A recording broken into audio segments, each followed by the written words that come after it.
RS math class की online classes में आपका स्वागत है। आज पढ़ेंगे प्रश्नावली 4 और प्रश्नावली 4 आपकी है 6 नंबर की। एक प्रश्न एग्जाम में आता है, वो भी आता है 6 नंबर के। कितने नंबर का आता है भाई?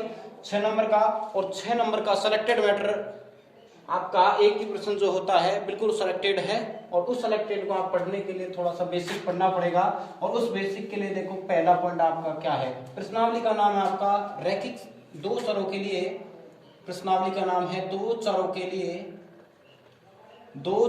लिए रैखिक समीकरण एवं असमीकाएं।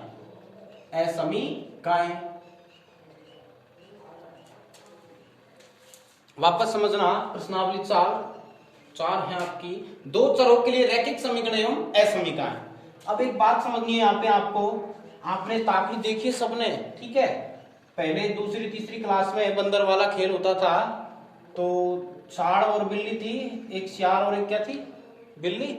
अब आपको पता है कि किस प्रकार से एक तराजू बंदर ने इस प्रकार पकड़ी हुई थी,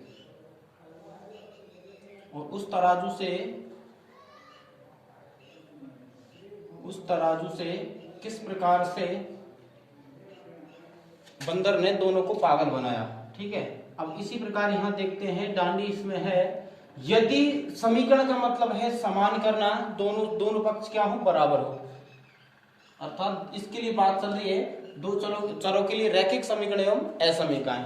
तो समीकरण का मतलब होता है, तो देखो दो चर आपके लिए यहाँ x और y आपके लिए क्या रहेंगे? यहाँ पे चर, जिनका मान प्राप्त करते हैं, जो अचर राशियों पर क्या होती है? आश्रित होती है, उनको चर राशि बोलते हैं x और y, ठीक है? दो चरों के लिए रैखिक समीकरण एवं असमीकाएं। समीकरण का मतलब होता है जिनके दोनों पक्ष बराबर हो। यदि अब बंदर बांट रहा था रोटी, उसकी बेईमानी थी कि वो खा गया था, ठीक है? आपने पढ़ा होगा, कहानी में पूरी नहीं बता सकता आपको, सबको पता है, ठीक है? तो यहां मैं इस पे रखू बांट एक, ठीक है? 3 किलो का बांट होता नहीं है, ठीक है? तो यहां मैं 5 किलो का बांट रख देता हूं, और यहां 5 किलो चीनी ले लेते हैं। 5 केजी क्या लेंगे? चीनी। किलोग्राम में मापते हैं भाई। तो 5 किलो का बांट या 5 किलो की क्या है, अपन ने एक पन्नी में चीनी रखी, ठीक है? तो अब अपन देखें कि यदि दोनों साइड बराबर हैं, दोनों तक्कड़ की ये जो है पलड़ बराबर हैं, तो अपन कह सकते हैं ये डांडी बिल्कुल सीधी रहेगी इस प्रकार से। अर्थात ये पक्ष और ये पक्ष क्या है? बराबर। क्या है? बराबर। तब समीकरण में आपका यहां से अपन कह सकते हैं x प्लस वाई बराबर 4 आपने रखा है, तो x प्लस वाई का मान क्या होगा? दोनों को जोड़कर 4 होना चाहिए, तब तो ये समीकरण क्या है? सत्य है। और यहाँ पे इसी को बोल रहे हैं दो चरों के लिए रैखिक समीकरण एवं असमीकाएं। 2x प्लस 2y बराबर 5, कुछ भी इस प्रकार से कंडीशन बने तो यही क्या होता है? जो दो चरों के लिए रैखिक समीकरण एवं रैखिक समीकरण बोल रहे हैं। असमीका के लिए तो देखो बात चल रही है असमीका की, तो असमीका का मतलब क्या है? इधर ज्यादा इधर कम हो गया तो क्या हो जाएगी? असमीका। अर्थात अपन कह सकते हैं के बड़ा है 3 से, तो यहाँ 4 चिन्ह होते हैं, बड़ा, छोटा, बड़ा है या बराबर है, छोटा है या बराबर है। जिधर मुंह खुला होता है, खुला हुआ होता है, वो क्या होता है? बड़ा। तो x ग्रेटर देन 3, x का मान बड़ा है 3 से, x लेस देन क्या हो गया? लेस देन, जिसका मान निकाल रहे हैं वो ये क्या हो गया? Less than 3। x छोटा है 3 से, अपन कह सकते हैं x बड़ा है या बराबर है किसके? 3 के। x बड़ा है या बराबर है, एक चिन्ह क्या है? इक्वल, ग्रेटर देन इक्वल कह सकते हैं। देखो फिर इसके बाद में लास्ट आपका है x छोटा है या बराबर किससे? 3 से, तो क्या होगा भाई? Greater than, less than, greater than equal, less than equal चिन्ह होते हैं, ठीक है? बड़ा है, छोटा है, बड़ा है या बराबर है, छोटा है या बराबर है, ये होती है असमीकाएं। क्या होती है? असमीकाएं। 4 चिन्ह, greater than, less than, greater than equal, less than equal, ये 4 चिन्ह होते हैं, इनको बोलते हैं अपन असमीकाएं। तो बेसिकली बहुत जरूरी है ये बातें समझना, ठीक है? तो अभी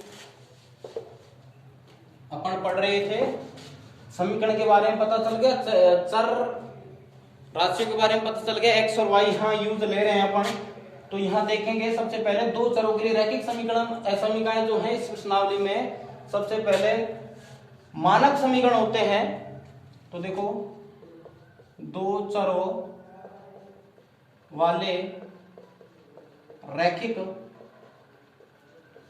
समीकरण के मानक समीकरण या व्यापक समीकरण,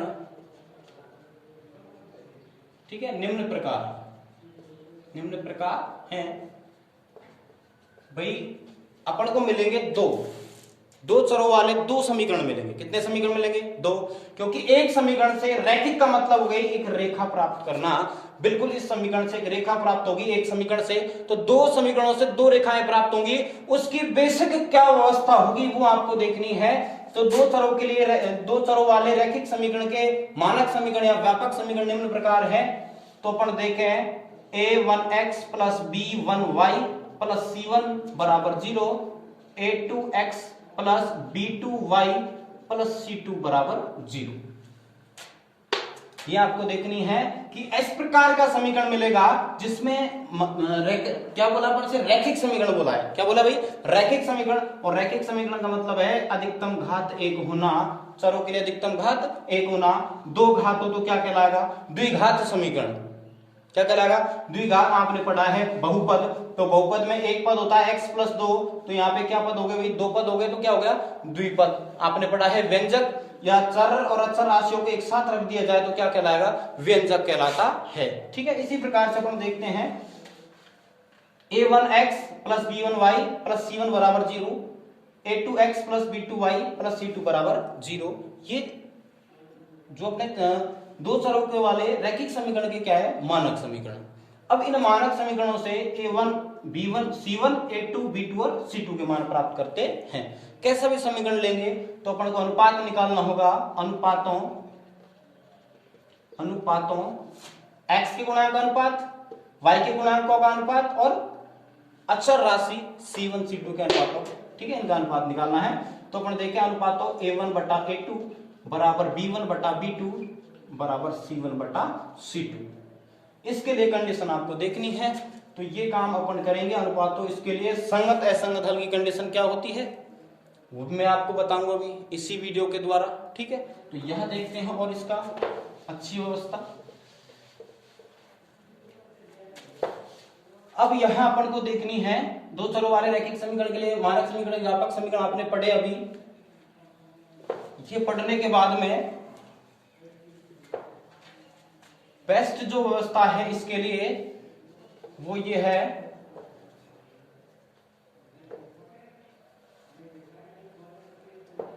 पहली स्थिति फर्स्ट। क्या लेंगे भाई? स्थिति फर्स्ट। स्थिति फर्स्ट में अपन कह सकते हैं a1 बटा a2 नॉट इक्वल b1 बटा b2। अब लास्ट का तीसरा इक्वल हो या ना हो, बराबर हो या ना हो, उससे अपन को कोई फर्क नहीं पड़ता। तो इसके लिए अपन कह सकते हैं स्थिति में यहां पे इसकी प्रकृति क्या होगी? आपसे पूछे ग्राफी विधि से हल कीजिए तथा इसकी प्रकृति बताइए, तो ग्राफी विधि से आपको समीकरण हल करने हैं। ठीक है, तो यहां से उसकी प्रकृति भी बतानी है। तो प्रकृति बताने के लिए विशेष पहला पॉइंट यहां पे है अद्वितीय हल। क्या हल होगा भाई? अद्वितीय हल होगा या एक हल होगा। क्या होगा? एक हल होगा।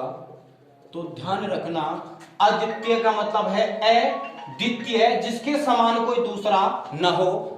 द्वितीय मतलब दूसरा, मतलब उसके समान न हो। तो अद्वितीय जिसके समान कोई दूसरा ना हो, अद्वितीय हल मतलब एक हल। जैसे सूर्य है, सूर्य के समान कोई दूसरा नहीं है, तो ध्यान रखना इस बात को। अद्वितीय का मतलब कोई दूसरा ना हो, अर्थात क्या होगा? एक हल। इस कंडीशन के लिए क्या हल होगा? एक हल। तो ध्यान रखना जो अपना युग्म होगा, युग्म क्या होगा भाई? संगत। और संगत होने की कंडीशन क्या होती है? संगत कहते हैं कि यहां क्यों आता है, किस प्रकार से होता है, ध्यान रखना है कि संगत के लिए कहा कम से कम एक या अनेक हल होंगे। तो युग्म कैसा होगा? संगत, नहीं तो क्या होगा? असंगत। देखो संगत युग्मी कंडीशन ये है कि यदि एक या अनेक हल है तो युग्म होगा संगत, अन्यथा क्या होगा असंगत। कोई हल नहीं है तो क्या होगा असंगत। आपको तो तीन कंडीशन याद रखनी है, एक हल, अनेक हल के लिए संगत, और कोई हल के लिए क्या है असंगत युग्म होगा। ठीक है, तो संगत होगा क्योंकि एक हल हो रहा है तो युग्म कैसा होगा संगत। और तीसरी कंडीशन यहां इसकी बढ़ती है कि यदि एक हल है तो रेखा बनेगी प्रतिच्छेदी, क्योंकि एक जगह ही क्रॉस करेगी तो एक हल होगा। तो यहां से अपन किसी प्रकार से बता सकते हैं, इस चित्र के द्वारा अपन इसको बता सकते हैं, इसके द्वारा इसको बता सकते हैं भाई कि प्रतिच्छेदी रेखा होगी। क्या होगी तीसरा पॉइंट है प्रतिच्छेदी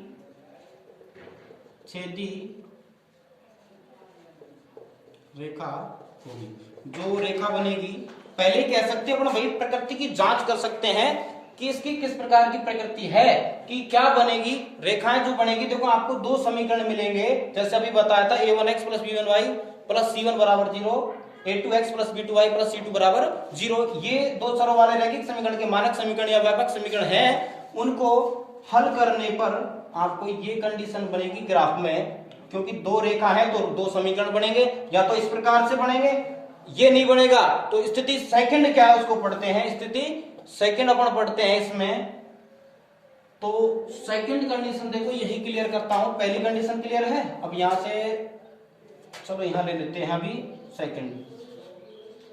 सेकंड कंडीशन देखते हैं, a1 बटा a2 बराबर b1 बटा b2 बराबर c1 बटा c2। देखो मैं एक साथ ले रहा हूं, तीसरी कंडीशन कह सकते हो आप इसको, लेकिन दूसरी कंडीशन आगे पीछे कर सकते हो, इसी प्रकार से याद रखनी है आपको। बस कंडीशन कोई सी भी हो आप याद रख सकते हो। स्थिति नंबर सेकंड कह सकते हो, क्या स्थिति नंबर सेकंड। दूसरी स्थिति है स्थिति फर्स्ट और स्थिति सेकंड। अब यहां क्या होगा कि तीनों क्या है बराबर हैं, a1 बटा a2 बराबर b1 बटा b2 बराबर c1 बटा c2। तो युग्म कैसा होगा भाई, पहली बात तो आपको देखना है कि हल कितने होंगे, तीनों बराबर तो क्या होंगे अनेक हल, क्या होंगे अनेक हल होंगे, अनेक हल होंगे। इसके लिए फर्स्ट कंडीशन है, सेकंड कंडीशन कह सकते हो अनेक हल होंगे। तो ध्यान रखना है युग्म मैंने कहा था एक और अनेक हल होने के लिए युग्म कैसा होता है संगत। तो क्या होगा युग्म संगत होगा, क्या होगा युग्म संगत होगा। तीसरी कंडीशन अपन कह सकते हैं, तीसरी कंडीशन अपन कह सकते हैं, दिख रहा है सबको यहाँ पे, चलो ठीक है ना, तो है क्या बोर्ड थोड़ा नीचे पड़ जाता है इसलिए थोड़ा देखना भी पड़ता है स्क्रीन पे। तो युग्म संगत होगा। और तीसरी कंडीशन यहाँ पे है समपाती रेखा होगी, क्या होगी समपाती रेखा होगी। और समपाती का मतलब आप जानते हो, जो रेखा बनेगी जिसका ग्राफ बनेगा और ग्राफ किस प्रकार से होगा समपाती रेखा के रूप में, और समपाती का मतलब है ऊपर तड़े। ठीक है, अब ध्यान दो इस बात को। अब ये बात आपको समझनी है, अद्वितीय हल का मतलब एक हल, युग्म कैसा होगा संगत, प्रतिच्छेदी रेखा होगी, एक हल होगा तो एक जगह क्रॉस कर रही है, ठीक है, और अनेक हल है तो अनेक जगह, मतलब एक जगह हल एक जगह छू रही है, अभी देखा दोनों आपस में एक जगह छू रही है। इसी प्रकार से यहाँ स्पर्श ऊपर तड़ेगा मतलब क्या हो गया समपाती। भाई एक पॉइंट है, इसी पर पॉइंट कहेंगे समपाती बिंदु कहोगे, एक बिंदु के ऊपर दूसरा बिंदु क्या कहोगे भाई समपाती बिंदु। इसी प्रकार से एक रेखा पर दूसरी रेखा क्या कहलाएगी समपाती रेखा। ठीक है, तो यहां पर कह सकते हैं समपाती रेखा। तीसरी कंडीशन है जो आपकी क्या है, थर्ड कंडीशन आपकी बनती है a1 बटा a2 इक्वल b1 बटा b2 नॉट इक्वल c1 बटा c2। अब ध्यान रखना तीन कंडीशन आपकी है, तीसरी स्थिति नंबर थर्ड। अब देखो भाई स्थिति फर्स्ट, स्थिति सेकंड, स्थिति थर्ड। इस स्थिति में आपको समझना है कि पहली स्थिति को देखो आप a1 बटा a2 नॉट इक्वल b1 बटा b2, यहां पे इक्वल है, तीसरा इक्वल हो या ना हो, यहां पे ध्यान रखना है तीसरा नॉट इक्वल होना आवश्यक है। अब ध्यान इस कंडीशन के लिए माइंड में आपको देखना है कि यहां कोई हल नहीं होगा, क्या नहीं होगा, कोई हल नहीं होगा, कोई हल नहीं होगा। तो अपन कहेंगे सेकंड कंडीशन क्या बनेगी, कोई हल नहीं होगा तो रेखा कहीं नहीं छुएगी तो क्या बनेगी समांतर रेखा। ठीक है, तो इसके लिए युग्म क्या होगा, असंगत होगा। युग्म क्या होगा, असंगत होगा, युग्म असंगत होगा। और इसके लिए तीसरी जो कंडीशन, लास्ट कंडीशन है, उसमें कहेंगे समांतर रेखा होगी। क्या होगी भाई, समांतर रेखा होगी।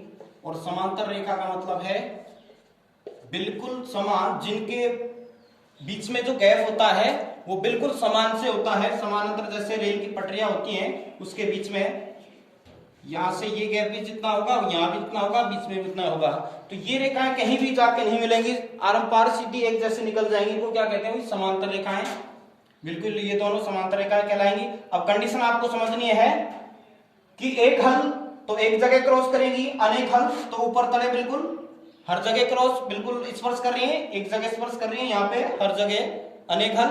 इसके बाद में कोई हल नहीं तो कहीं भी स्पर्श नहीं करेंगी। ठीक है भाई, इसी प्रकार से जबरदस्त तैयारी करते हैं।